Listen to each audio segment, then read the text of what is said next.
Sinead O Connor, Narcissist or Empath, Part 4.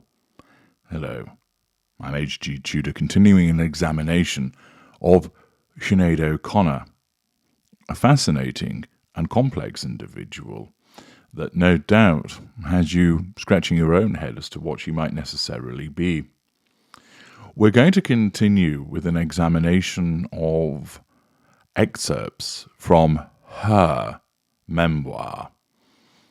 The purpose of this is that it provides us with detailed information about her upbringing and her relationships, which helps us form a view as to what she may well be. We of course have to bear in mind that these are her recollections, and as I've explained elsewhere, that there may be some bias with regard to the way that she recalls matters. It's always important to keep that in one's mind.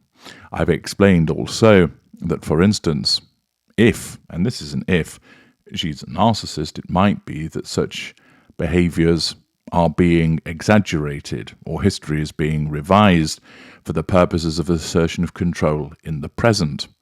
It's also the case that if she is a narcissist, that she could well be telling the truth, because the narcissist will do so, where the use of the truth, as everybody else understands it, serves a purpose.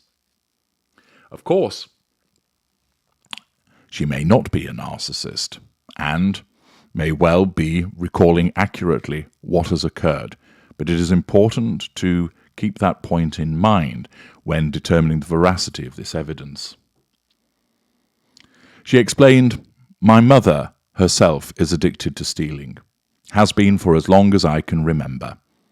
When the collection plate is passed around at Mass, she takes money out of it rather than putting money in. When the new traffic circle was made at Avondale Road, she drove down in the night with trowels and black rubbish bags to steal the just planted baby bushes. When they planted new bushes, down she went again and took those. I don't know what she did with them. When she was in hospital, she took the crucifix off the wall. She even sent me home with the weighing scales from her hospital room under my school gabardine. She goes to visit houses that are for sale, just so she can steal trinkets. She has a gazillion books, all piled about 3 feet high on the floor, all around her bedroom. She stole every one of them. She steals everything." Pausing there, this reinforces the likelihood that her mother was a narcissist in terms of her complete absence of emotional empathy for those affected by her stealing, her sense of entitlement, absence of boundary recognition, and absence of accountability. It's brazen and repeated. O'Connor continues by explaining, "I'm addicted to stealing too. That's why I like to sing hymns. It isn't bearable to be such a bad person. I have to do one holy thing so I can live with myself. I knock on people's doors and sell them their own flowers I've stolen from their gardens. I stole a ton of money for weeks from all the pockets in the changing rooms at the yacht club. I got caught because I asked a milkman in a van to give me bills for my coins and he got suspicious. I stole a wallet from a handbag in the staff room and at the shoe shop when the lady let me in to try on ballet shoes. I went back to see if I could do it again, and they kept me there and called the police. But the policeman was really nice to me. I begged him not to tell my mother, and he didn't." O'Connor recalling her repeated stealing. That, of course, does show a reduction in her own emotional empathy or an absence of it, and again a sense of entitlement and a lack of accountability just like her mother. Might that be as a consequence of narcissism, or it could, of course, come from another source, that she might be doing it to please her mother, that she does this because she's been encouraged to do so by her mother, and it's a way of trying to placate her mother. Of course, it may well be the case that she is engaging in such behaviour because it simply suits the prime aims. But it's also worth remembering that she may well be engaging in this behaviour because, although there's a diminution in her emotional empathy, because she engages in stealing, it is being driven by an overwhelming desire to gain the approval of her mother, to placate her mother, to ensure that she doesn't get another beating from her mother. Another excerpt is whereby she recalls what her mother said about her stepmother. My mother said we're not allowed to like my stepmother. When we go driving through the town, she'd point out shops where she said my stepmother buys clothes and said only whores go there. She'd point out hotels and clubs too and say the same. It made me and my sister laugh and want to go to all those places. She said only whores pierce their ears. So I got my ears pierced a few days after I left her. Got my hair cut real short too because only whores do that. This shows the smearing behaviour of the mother, again underpinning her narcissist credentials. With regard to O'Connor, you'll note that she does things because it's contrary to what her mother has suggested.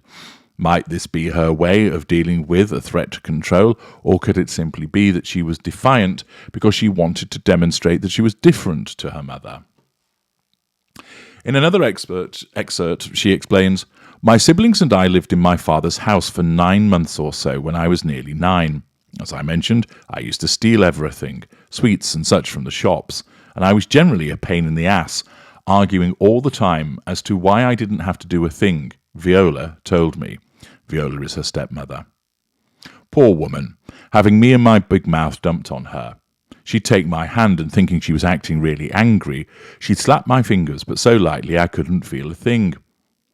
With each slap, she'd pronounce a syllable of the following sentence in her Northern Irish accent. Don't dictate to me because I won't have it. Trying as hard as she could to grit her teeth, but not being able to because she didn't have any badness in her. The reason my siblings and I lived with her then was that my mother lost custody of us because the day my father left her, she put us to stay in a hut he'd built us in the garden. Once he'd gone, we started crying.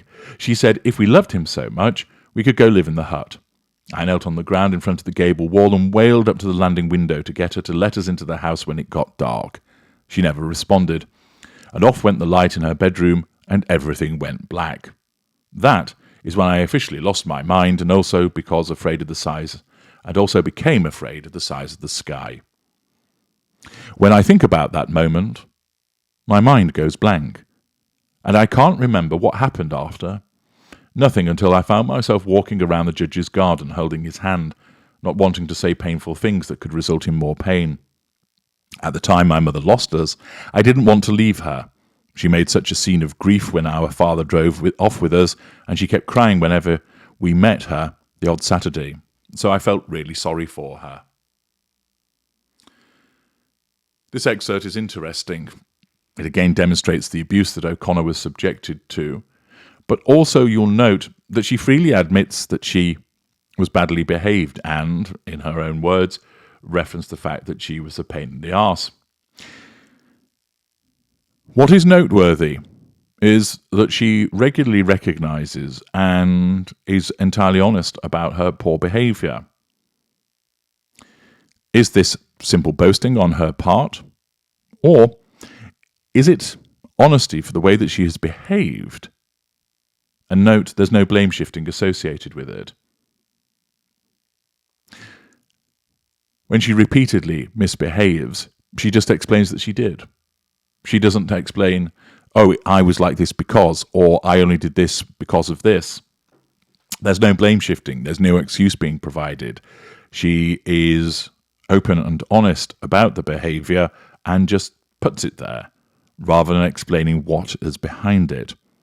Perhaps that's because she doesn't know herself, or it may well be representative of the fact that she's taking responsibility for the poor behaviour that she once engaged in.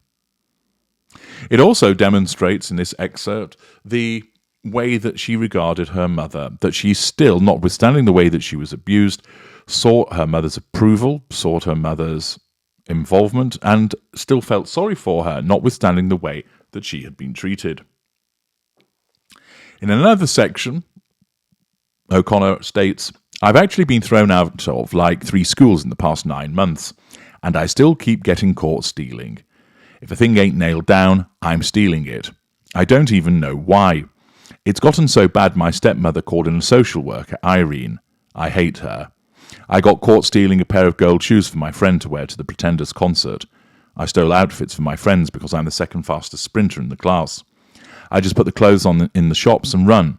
Irene told my father and my stepfather to send me off to this place I'm now on the way to in my father's car, looking at my own 2 eyes in the window.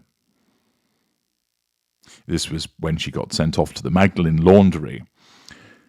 Again, the recognition of stealing, and she doesn't know why she does it. Is this a dismissiveness, a lack of accountability, or once again is she just simply explaining this is the way that I behave and I'm not proud of it?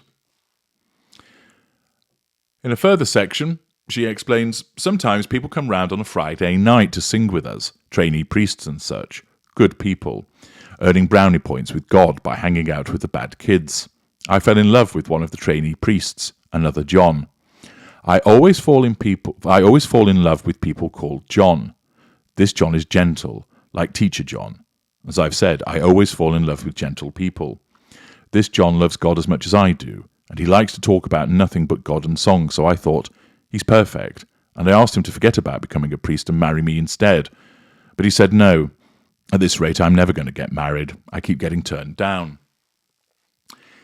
Is this preoccupation with wanting to become married and believing that she always falls in love with people called John, magical thinking and a need to assert control over people by getting them into a position of marriage?